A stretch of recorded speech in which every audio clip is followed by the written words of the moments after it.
Shareholders, shareholder representatives, ladies and gentlemen, I welcome you most cordially to today's ordinary annual meeting of the shareholders of Daimler AG, which I now declare open. As the chairman of the supervisory board, it is my privilege to chair this meeting, according to our articles of incorporation. I'd like to use this opportunity to also welcome our new major shareholder, Tenacious Company, and its owner, Li Shufu. We appreciate his trust in our company, in our innovative strength and our long-term strategy. We would be pleased if our new major shareholder had the same long-term interest in our company as our second largest shareholder, Kuwait Investment Authority, that has been a central shareholder, anchor shareholder in fact, for already 43 years.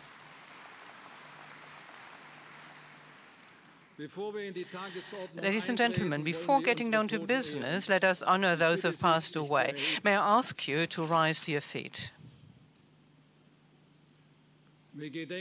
Let us remember in silence those employees and pensioners, as well as all those who felt close to our company, who have passed away since our last meeting.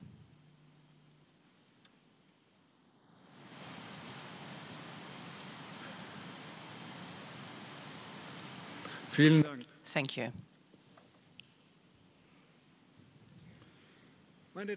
Ladies and gentlemen, in financial year 2017, Daimler AG mastered diverse challenges in an outstanding way and produced a historic result.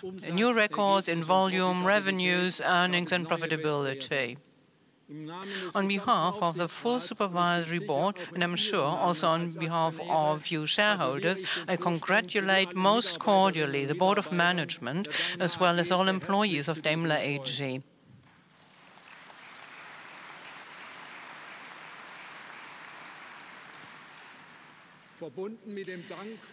Thank you for your untiring and passionate efforts. We are looking forward to shaping the future of this company hand in hand with you. The Board of Management and the Supervisory Board would like to share the fruits of this success with you again, dear shareholders. The proposed dividend payout to be resolved on by the annual meeting is €3.65, the highest payout of our company.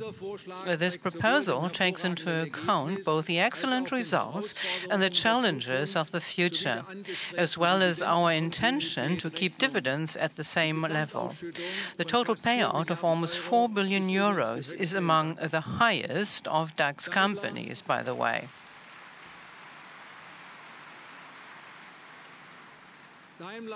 Today, Daimler is more successful than ever before. In the mobility industry, which keeps reinventing itself, however, even Daimler will have to undergo more fundamental changes to stay successful. And this is why I would like to address two critical aspects on our way into a new mobility era.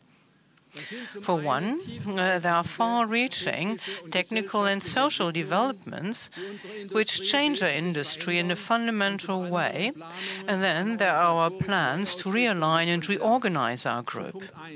On the first point, our company operates currently in an environment which is marked by tensions caused by disruptive developments.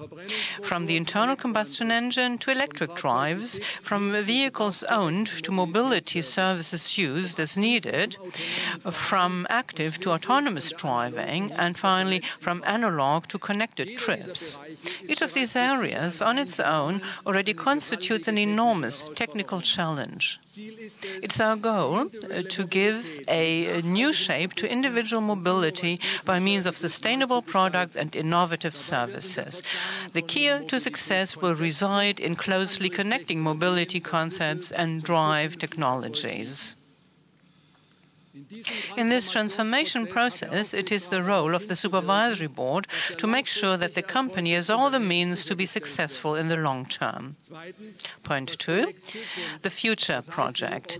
Daimler becomes faster. That it's about reorganization, as you will know. Daimler becomes faster, more flexible, more digital, and thus secures its strength going forward. This is one of the reasons why the first preparatory steps to strengthen the divisional structure by forming legally independent units were evaluated and initiated. The Supervisory Board firmly supports all those steps. For the time being, neither the Board of Management nor the Supervisory Board of Daimler AG have made a decision to implement the new structure of the group. Should Board of Management and Supervisory Board opt for the implementation of the new group structure, this would require the approval of the annual meeting of shareholders of Daimler AG at the earliest point in time in 2019. Which concrete steps Daimler has taken to ready itself for the future, and what the Board of Management does to implement the strategy it has devised and which the Supervisory Board supports, you will hear shortly from Dieter Zetsche. Ladies and gentlemen, we are fully aware that the outstanding results and the excellent preparation and investments into the future of our company are overshadowed by some less pleasant events from the past. There are the findings of the EU Commission in the truck antitrust proceedings and the settlement with the EU Commission in 2016, as well as the pending court cases brought by truck customers. Also, in the context of diesel exhaust emissions, inquiries, investigations, tests and proceedings are underway in the United States and Germany, among others. And the press has brought antitrust allegations against the German automotive industry. I'd like to remind you that the only case to have been concluded by the authority at this date is the truck case. We have received claims and complaints from customers who feel they were put at a disadvantage because of the conduct found by the EU Commission. In none of the mentioned cases has any final ruling been made yet. Let me emphasize that your company has cooperated closely and in a spirit of trust with the authorities and continues to do so. However, this may also mean that neither the Board of Management nor the Supervisory Board are in a position to give more detailed information in these matters, as non-disclosure and confidentiality has been agreed on. I can assure you, though, that the Supervisory Board and the Board of Management have done everything within their power to shed light on the transactions and facts in question, and, even more importantly, have taken precautions in the areas of organization, processes and HR policy in order to ensure that such events will not occur again. The Supervisory Board fully assumed its responsibility to review the facts itself comprehensively. It also commissioned independent law firms for this purpose. The Supervisory Board drew on advisors to decide whether and to what extent former or current members of the Board of Management might be held responsible, and whether and to what extent such questions could be put aside for the time being in the light of the best interests of the company. The Supervisory Board assessed cases on the individual merits and made sure that there is no risk in the near future that a case might become statute barred. In order to assure you as our shareholders that the Supervisory Board was attending to its duties in each and every respect, we asked an independent expert in corporate law of excellent standing, Professor Habersack, to critically review our conduct in antitrust matters. In the beginning of 2018, he confirmed again that the Supervisory Board had attended to its duties thoroughly. His expert opinion can be found on the Investor Relations page of the Daimler homepage under Positions of the Management and Supervisory Board on the counter motions. Ladies and gentlemen, Daimler promotes integrity with numerous initiatives, training courses and a continuous dialogue with its 289,000 employees. Compliance is an indispensable part of this integrity culture. Compliance means to abide by laws and rules. Daimler promotes independent, i.e. self-regulated work and responsible action and behavior in its employees. This last fact is critical for our success. If the company wants to meet technical challenges in a highly agile and complex environment. It is the goal of the company to employ people in all positions who will do their jobs in line with the laws, rules, and voluntary company commitments in force. Employees who know their responsibility and the fundamental values of the company, who share these values, assert them, and act accordingly. As I thought these points were important for me to make, permit me to refer you to the report of the Supervisory Board in the annual report for more details on the work of the Supervisory Board. The report begins on page 64, and you will also find the remuneration report and a detailed corporate governance report there. Ladies and gentlemen, I will now have to bring you up to speed on organization and formalities. Please note that the brochure you received at the entrance, together with your voting card block, contains all information pertaining to the due conduct of the shareholders' meeting, the voting procedure, as well as the appointment of a proxy in case you leave the meeting early. You are kindly asked to read this information carefully. Should you not have received such a brochure yet, you can pick up a copy at the Investor Relations stand in the entrance foyer. Mr. Araki, our notary public, who I'd like to introduce to you, will authenticate the resolutions of this shareholders' meeting. If you want to submit statements concerning the notarial minutes, please turn to the notary for this hall, who is Dr. Krause, who's assisting Mr. Araki in the notarization. He is seated on your right in the first row in front of the stage here in the plenary. The presence area allowing shareholders to participate directly in the shareholders' meeting includes this plenary hall and all rooms that are open to you after accreditation. Please refer to the information brochure for further details. If you'd like to ask for the floor after the general debate on today's agenda has been opened, please proceed to the sign-up desk in this hall already at this point. There are no additional sign-up desks available today. Should you wish to submit a procedural motion, please put it down in writing on a request to speak form so that we can prepare ourselves. You will, however, still have to present your motion orally. You can submit a request to speak as long as the list of speakers has not been closed yet. Please try to let us know nonetheless as soon as possible if you'd like to take the floor so that we know roughly how many speakers request the floor. Should you follow the shareholders' meeting from another area other than the presence area, you will still have the chance to submit your request for the floor at the request to speak desk here in the plenary. Present your statement after being called and submit statements to the minutes with a notary. Ladies and gentlemen, as you can see, the members of the Board of Management and the Supervisory Board are all here today. Today's agenda, including the motions for resolution on agenda items 2 to 7 of the shareholders' meeting, were published in the Federal Gazette on the 16th of February 2018 with a convocation of this meeting and have been available on the company's website ever since. They are also available at the Investor Relations booth during the course of today. On item 1 of the agenda, I inform you that the annual financial statements of Daimler AG, the consolidated financial statements, as well as the condensed management report of the company and the group for financial year 2017 were audited by KPMG Wirtschaftsprüfungsgesellschaft Berlin, and that these were granted an unqualified auditor's opinion.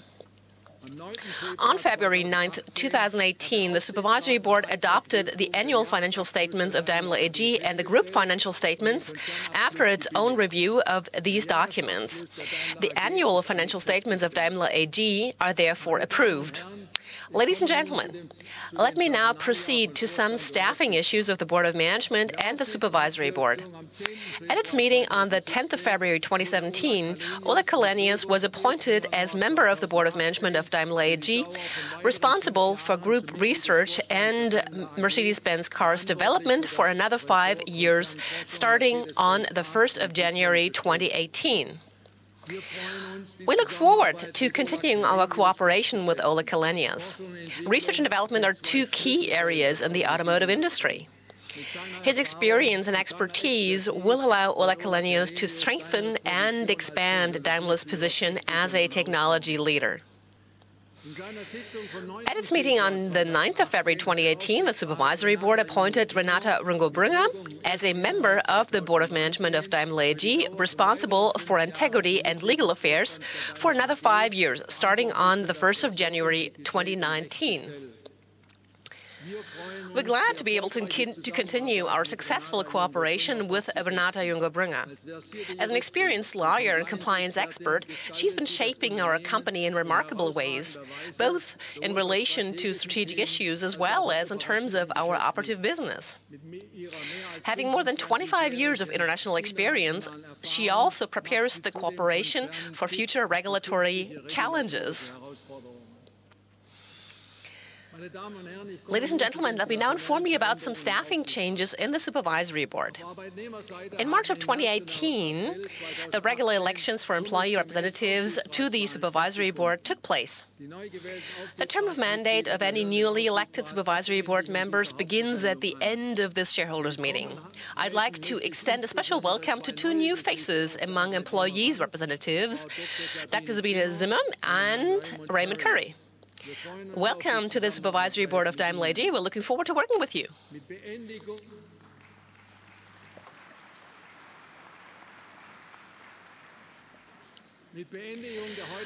With the end of today's shareholders' meeting, the term of mandate of Andrea Young, Sari Baldauf, and Dr. Jürgen Hambrecht as shareholder representatives in the Supervisory Board ends, based on the recommendations of the Nomination Committee and as laid down in Agenda Item 6. Sari Baldauf and Dr. Jürgen Hambrecht were put up as candidates for re-election, and Marie Wieck as a first-time candidate for a Supervisory Board mandate, the term of mandate being 5 years respectively. Sari Baldauf and Dr. Jürgen Hambrecht have been a great asset for the Supervisory Board due to their expertise in business and technology matters. So we would therefore be glad if we could continue the successful cooperation in the next few years. Marie Wieck holds a Bachelor of Science in Engineering, a Master in Computer Science, and a Master of Business Administration.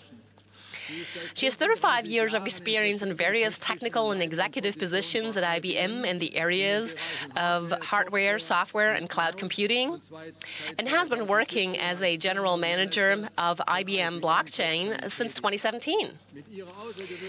Given her extraordinary experience, in particular in those fields of technology that will be crucial for the future of our company, Marie Wieck is outstandingly qualified for a Daimler AG Supervisory Board mandate.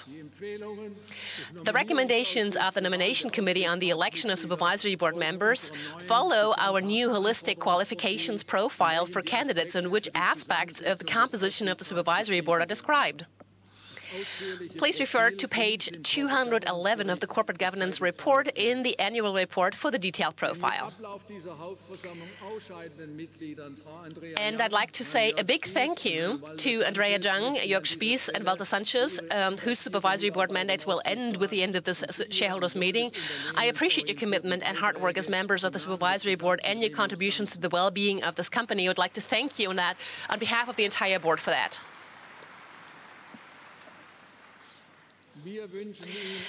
And of course, we'd like to wish you all the best for your future endeavors. Ladies and gentlemen, Daimler is a successful and strong company. This allows us to strengthen our core business while investing in new technologies and business areas. Starting from a position of strength, the company has initiated a profound process of change. Daimler is actively shaping the way to a new era of mobility. And Dieter Zetsche will now tell you more about it. Therefore, I'd like to pass the floor to him. Thank you very much.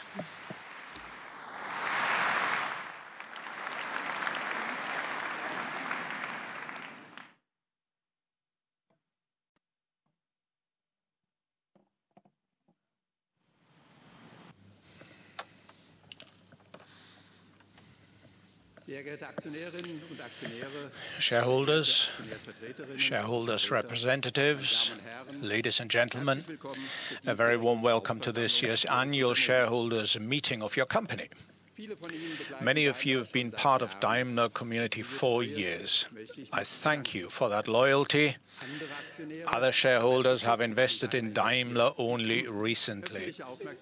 In particular, Li Shufu's recent acquisition of Daimler shares has attracted public attention and a great deal of speculation. That's why I would like to start by saying that our talks with Li Shufu have so far been very positive. He wants to have a long-term involvement with Daimler and he supports our successful strategy. What's more, China is our most important market. In our future discussions of the automobile business in China, we will be able to include our biggest shareholder. We will also explore the question of whether there are additional opportunities for cooperation.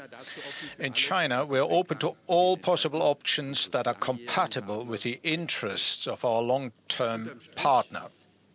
The bottom line is that Li Shufu's acquisition of Daimler shares offers us many new opportunities. And at Daimler, we take advantage of the opportunities that arise from change. That's why we occupy the top spot today. In recent years, we've demonstrated more than once that Daimler can do more.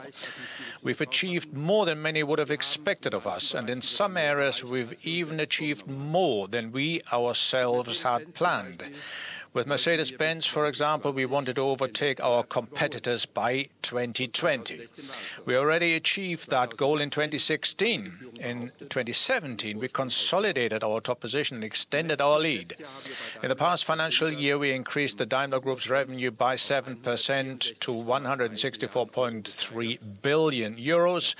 Our EBIT grew by 14% to 14.7 billion euros, and net profit rose by 24% to 10.9 billion. This course of profitable growth is also to your benefit. The proposed dividend has been increased by 40 cents to 3.65 euros per share for a total payout of almost 4 billion. All of this has been made possible only by the untiring hard work of our colleagues at Daimler. I would therefore like to express my heartfelt thanks for their performance and enthusiasm.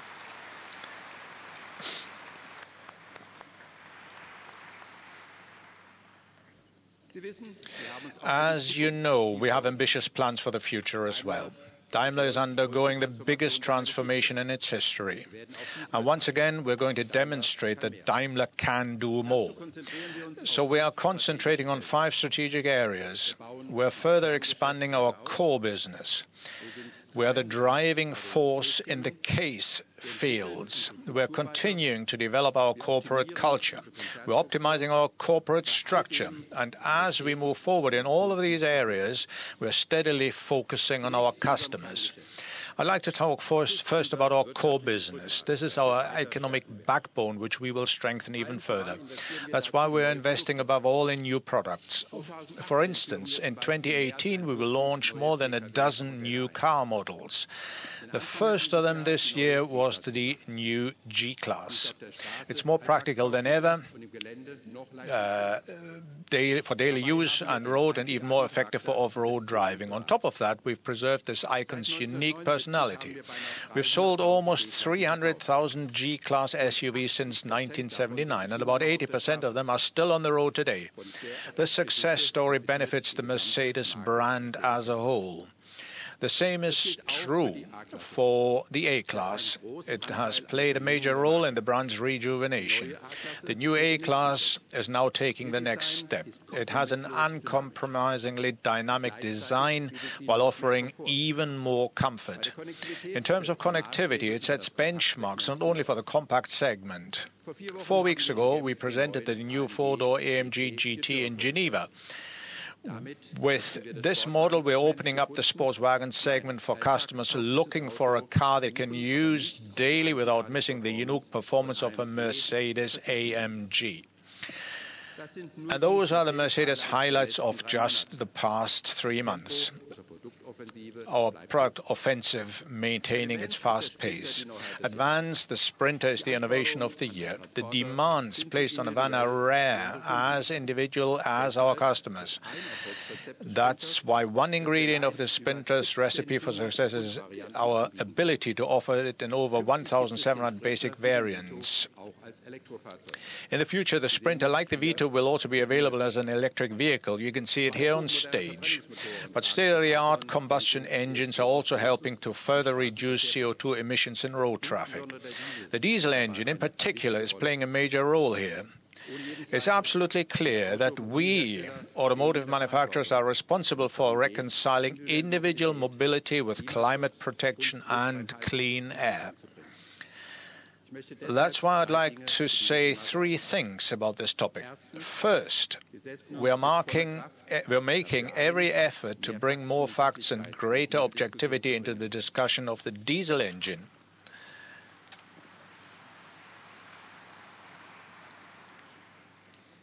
Second, we're placing our emphasis on innovation rather than driving prohibitions. We advocate technically, practical and financially responsible ways to further reduce the emissions of vehicles that are already owned by our customers. The software updates we have announced for more than 3 million vehicles are an effective and comparatively quick solution. On average, they will reduce the vehicle's nitrous oxide emissions by 25 to 30%. And third, we offer our customers state-of-the-art diesel vehicles. By updating our model range, we will further reduce nitrogen oxide emissions. In the drive system mix of the future, the high-tech diesel engine will not be the problem. It will be a key part of the solution.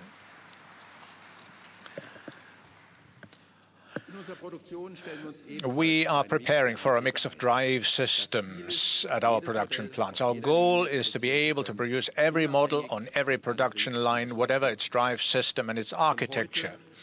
Today, we already have a global production network in which individual plants help each other out, depending on current demand. In the coming years, we will have new production plants in countries including Poland, Hungary, Russia, and China. Our global presence helps us to deal more effectively with the current fluctuations and barriers to trade. As a company, we have to adapt to the prevailing political conditions. At the same time, we are strong advocates of free trade. More than 119,000 men and women work for Daimler outside Germany. Fair and free markets also serve the interests of those colleagues.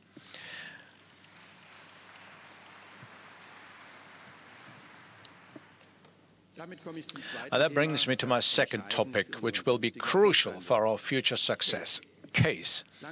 For a long time, our business model was clearly defined. We develop, build, and sell outstanding vehicles. We'll continue to do that, but it's no longer the whole story.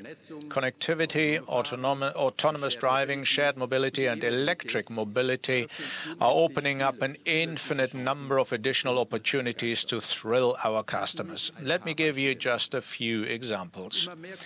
For more and more customers, connectivity is becoming a strong reason to buy a specific model. That's why our new MBUX infotainment system is being launched at just the right time.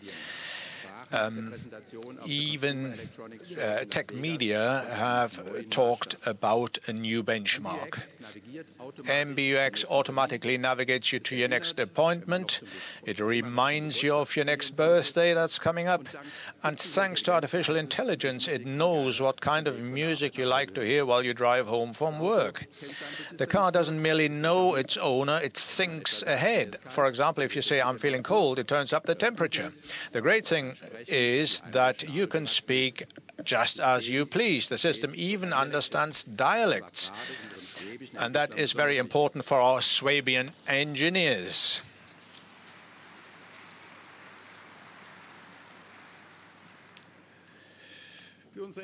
For our truck customers, connectivity is a key competitive advantage. For example, by monitoring and analyzing our trucks' vehicle data, we can do preventive maintenance. Almost 500,000 Daimler trucks are already online, and that number is rapidly increasing. Autonomous driving is developing just as dynamically at Daimler. The experts call our goal level 5. That means that a vehicle can drive autonomously anywhere in the world at any time. And that's what we're working on, but we haven't yet achieved that goal. A colleague at Waymo recently said not even human beings have managed to reach level 5. 2 tragic accidents in the US have triggered a critical discussion about autonomous driving. Our motivation is clear. We want to further improve road safety, and that's why we're forging ahead with the development of autonomous driving. It will significantly reduce the number of road accidents. At Daimler, we're doing everything we can to achieve this goal. As a central principle of autonomous driving is redundancy. Everything is safeguarded many times over. We're working with cameras, radar sensors, laser scanners, and highly precise maps. If one system fails, another one will step in. I'm convinced that autonomous driving will change our mobility in a positive way. That also applies to another megatrend in our industry, shared mobility. At Daimler, we initiated the transformation from an automobile manufacturer to a mobility provider about 10 years ago. Almost 20 million people use digital mobility services today, and that's only the beginning.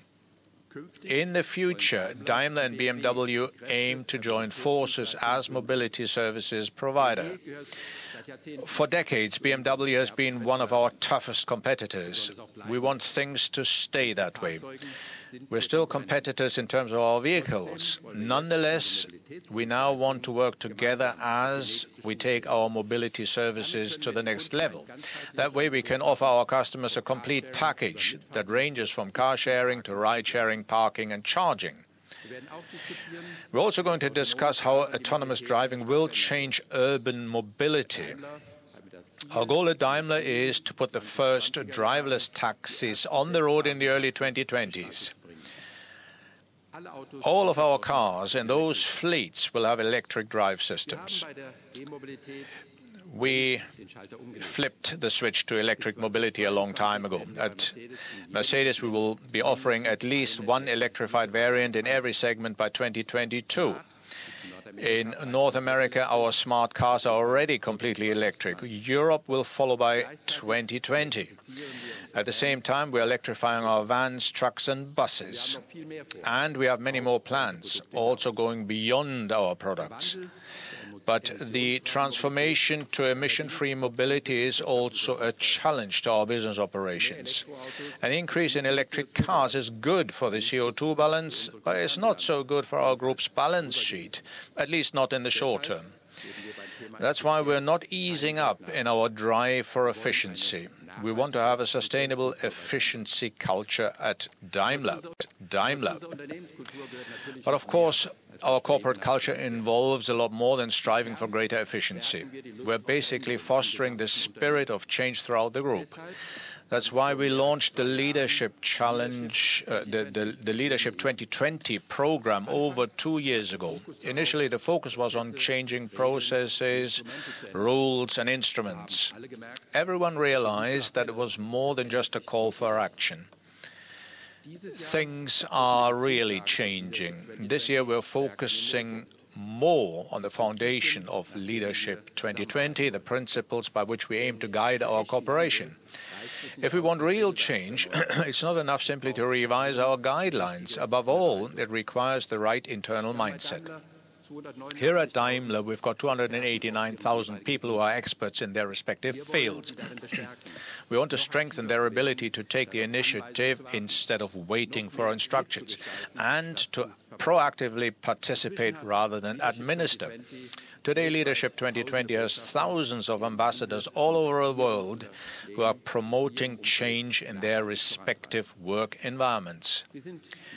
There's still a lot more to do, but what we've already accomplished in terms of cultural change is unique in the long history of our company. We want our corporate structure to support the entrepreneurial spirit we are promoting with Leadership 2020. We want our internal mindset and our external structure to complement each other. That's why we plan to continue developing our divisions into legally independent entities with their own entrepreneurial responsibilities. We're convinced that if we allow them more freedom of action in smaller units, we will become more agile as a whole.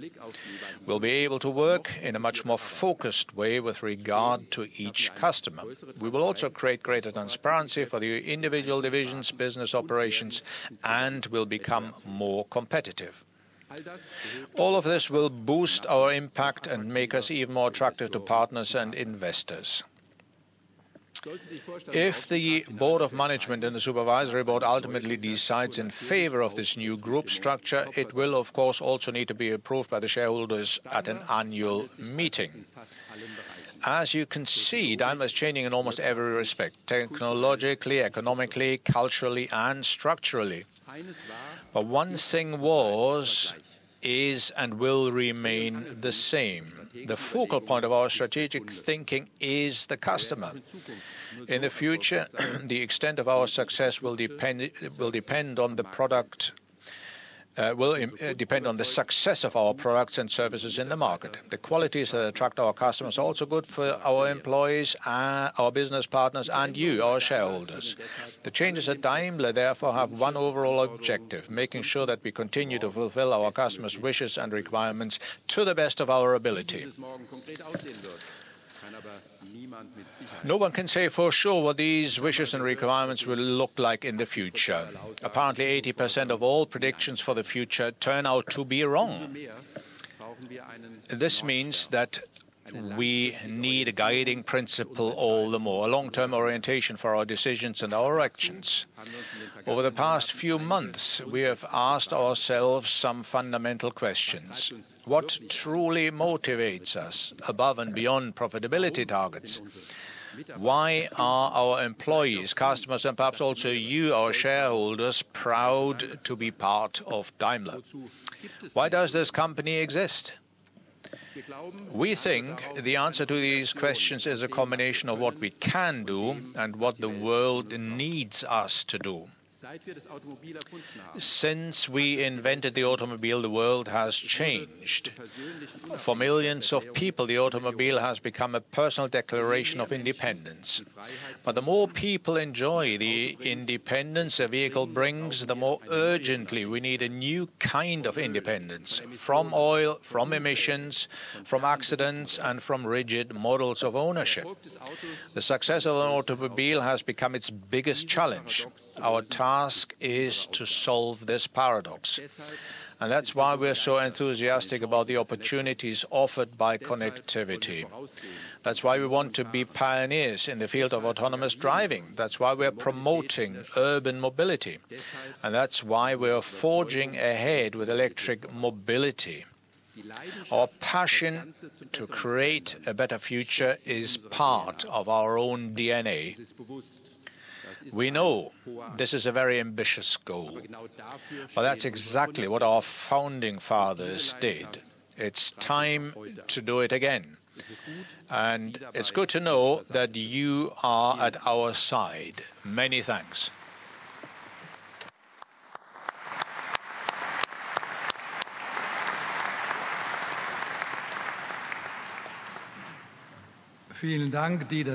Thank you, Dieter Zetsche. And now, for the ladies and gentlemen from the press, as you know, this annual meeting is not a public meeting. And I'd like to ask TV teams and photographers to stop videotaping or recording in any other way this meeting in the plenary or in the attendance zone. This request also goes to shareholders, representatives, and guests. Let me now tell you what the attendance is of this meeting. So our share capital is 3 billion and 69 billion euros, which is